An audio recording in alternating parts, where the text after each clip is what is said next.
very comfortable, no vibration, ultimate refinement even at the top end. So if you are someone who is like very much irritated with any other vibrating motorcycles. What's up YouTube? Welcome to the video of the Ninja 300, and I think this is one of the most awaited motorcycle in my channel, because once this got released and with that exclusive price tag, many people have been asked to ride and share my thoughts. So finally I got a hands on the latest Ninja 300.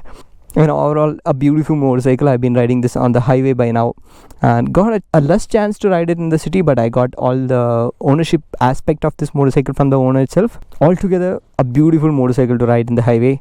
So let's get into the aesthetic part first. So look at this, the Ninja 300. I have to say that the Kawasaki always try to maintain a pristine level of quality for the paint that they use.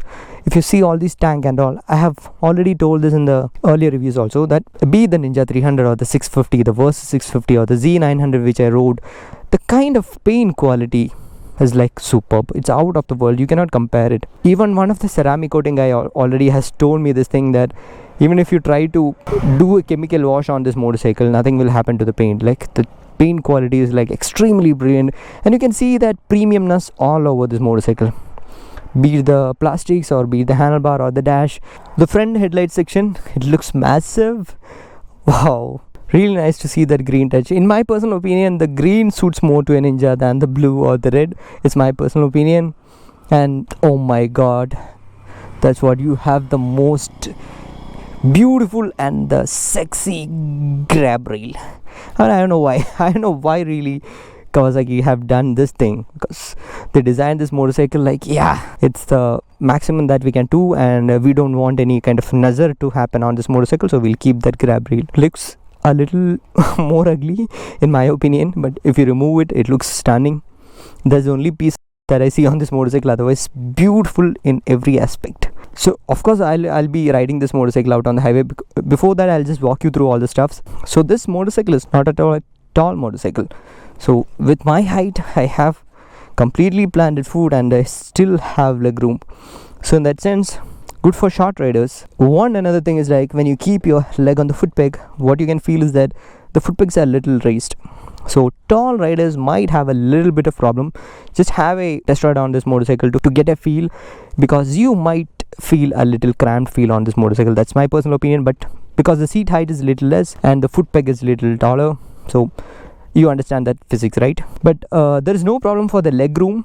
And coming onto the dash, you have a very beautiful dash, partly analog, partly digital. The tachometer, which shows the red line at 13k RPM. That's crazy, and you can see that going up with that sweet sound of the exhaust. And you have the speedometer, the odometer, the fuel meter, the clock. You have 2 trip meters. Yeah, that's all. Nothing fancy. You don't have a side stand indicator, I guess.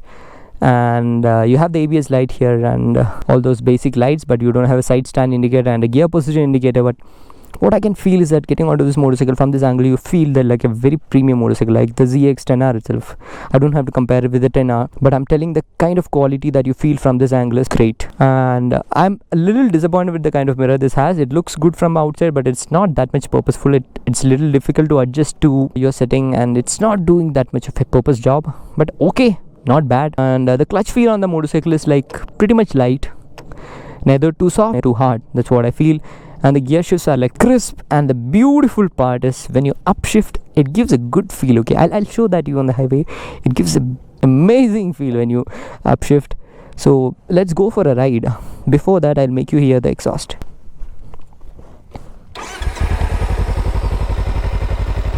You see that? Very silent, and when the rev range goes high, it makes that beautiful sound.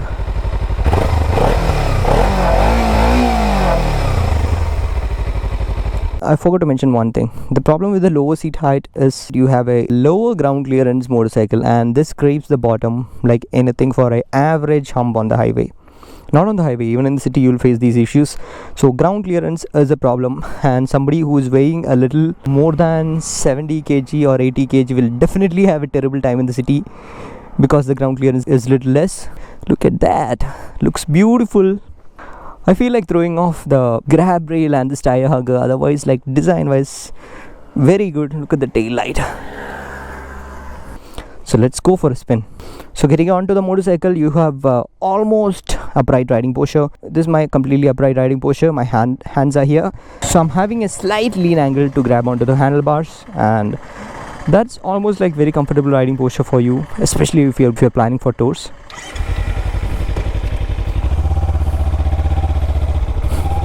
So since I told that the clutch feel is actually light, you can use it in the city pretty comfortably, no problem. It's a good city bike also. But only one thing is, like, when you're turning the motorcycle, like turning U-turn and all, what you have seen is like the hand is coming too close to the tank, and it's slightly interfering with my hand also. I don't like that feel.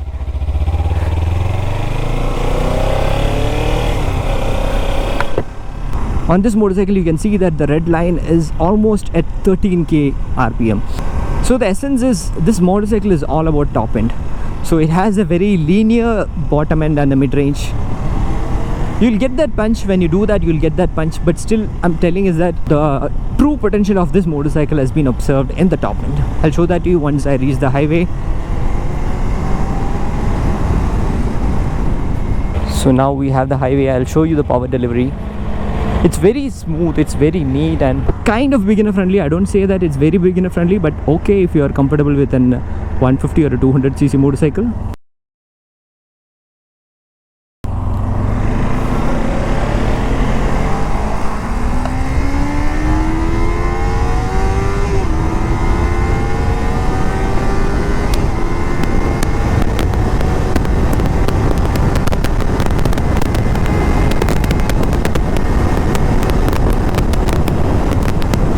That's what I told. The power is at the higher RPM, so you have to ring it hard to get that that engaging feel on this motorcycle. And once you are on this motorcycle and you are touring, you feel that you are sitting over the motorcycle rather than sitting inside the motorcycle.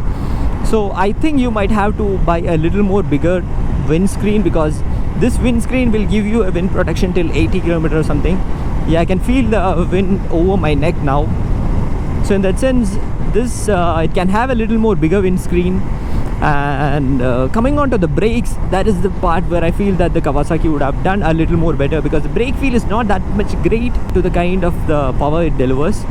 Basically it is not at all bad, it is good, no problem. But the thing is, like, this motorcycle can do a 150 no time, and this can even go to 170 and plus. That's the top speeds that I've seen in YouTube.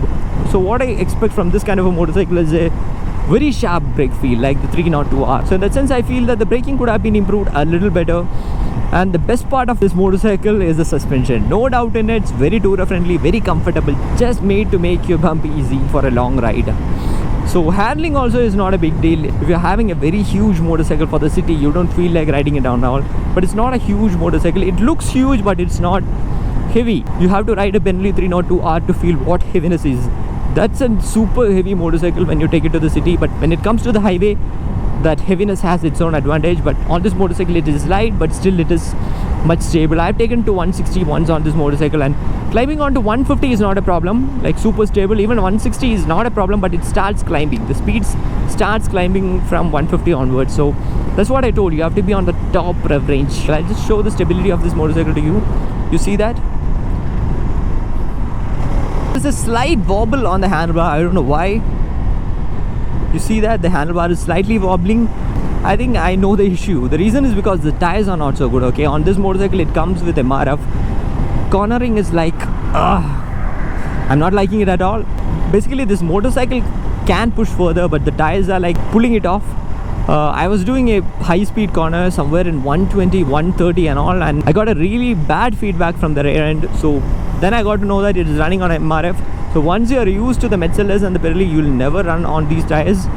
Like, in my personal opinion, if you are buying this motorcycle, go for something better, because this motorcycle deserves it. This was the same thing with R3 also, but now they have fixed it. The R3 comes stock with Metzeler's now. The seating comfort is actually good, neither too soft not too hard. That's my personal opinion. So again, it's a good touring motorcycle, but pillion comfort is a little less because the pillion seat is a little small and it's not truly meant for pillion riding. Yes, of course, you have a huge grab rail. I cannot ignore that. Yes, your pillion can hold on to that. The grab rail is useful when you want to tie your saddlebags off and all. Otherwise, like, I feel that it's not that much a pillion friendly motorcycle. But the best part about this motorcycle is the engine itself. Like, there is absolutely no vibration. That's what I forgot to mention. Like, there is no vibration. It is very refined even at the top end.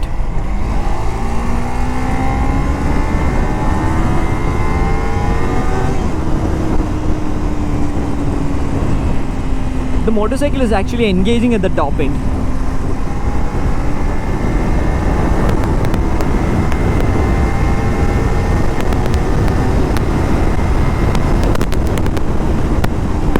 It's very comfortable, no vibration, ultimate refinement even at the top end. So if you are someone who is like very much irritated with any other vibrating motorcycles, definitely you have to check this out, because this motorcycle is like super refined. You can rely on this. And in Bangalore, this motorcycle comes on road for around 3,90,000 almost. And as per the owners, this motorcycle is giving somewhere a mileage of 22 to 25 km per liter inside city, and 25 to 28 on highways, which is like a good thing. And if you are very linear on the highway, then even you are getting 30 or slightly above that. And this goes to service once in 6,000 kilometers, and it costs somewhere from 7,000 to 8,000 rupees, which is a little expensive when you compare with other motorcycles in the segment. In the sense, R3, Duke 390 or the Bentley 302 are like a little cheaper than this.